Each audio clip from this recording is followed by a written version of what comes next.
Hi everybody, this is Tom Howard, personal golf coach from Golf Tech, coming to you today with a video on 3 different things that you can do at home to work on your golf game.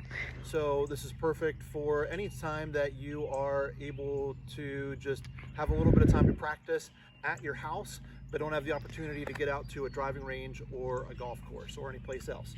So exercise number 1 is actually just a warm-up exercise. And this is something that is also good for when you're going to the driving range or going to the golf course and you need to get warmed up a little bit before you start doing anything else.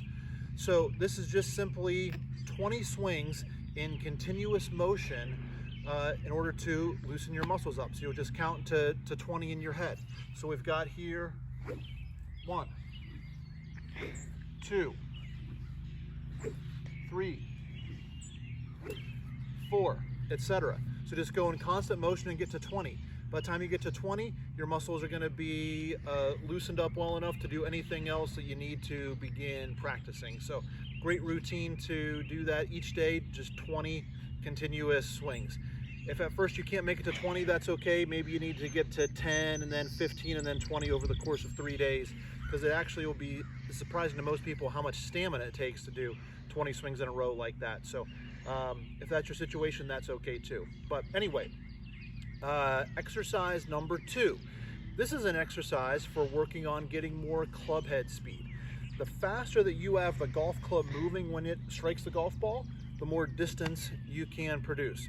So an exercise to work on club head speed is to take something like an old shaft like this, or an alignment rod, or you could even do this exercise by taking your golf club and holding it upside down.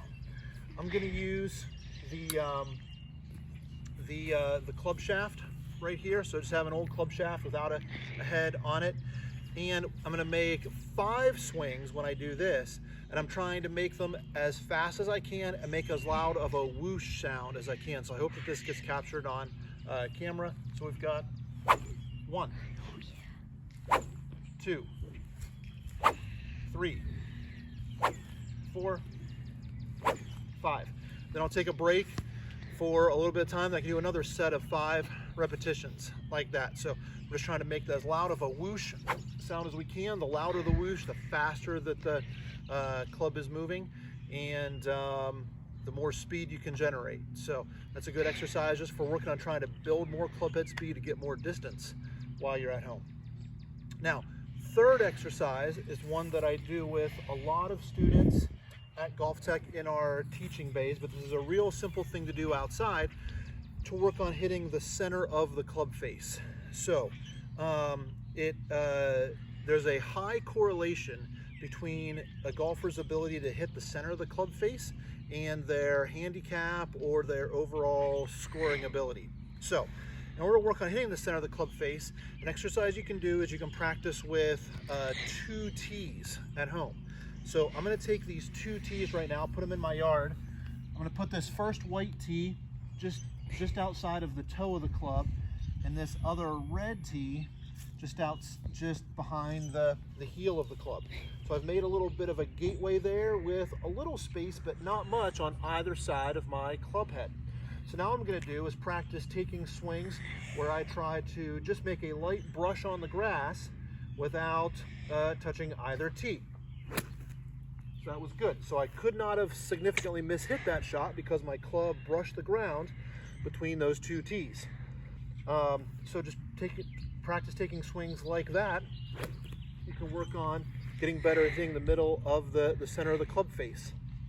If you have trouble with this, then you go to a shorter club.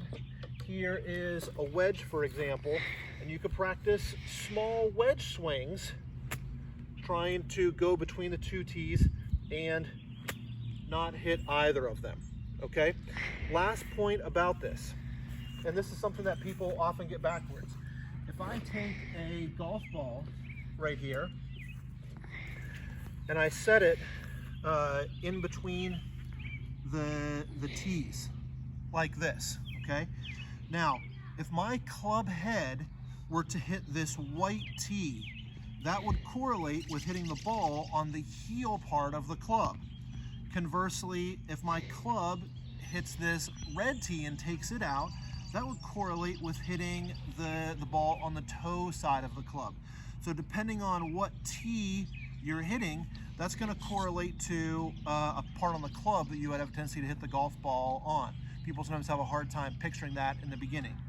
But anyway, those are great exercises that, again, you can do at home. 20 to recap, the 20 just continuous swings to warm up. The second one was using something like a shaft or turning your club upside down and making whoosh sounds with it, but you want to do this with something light. And then the third one was practicing with 2 tees in the ground to work on making center contact. So that's your video tip for the day. I want to thank my son Grant, who's our cameraman here, and I'll have another video for you tomorrow. Thanks everybody.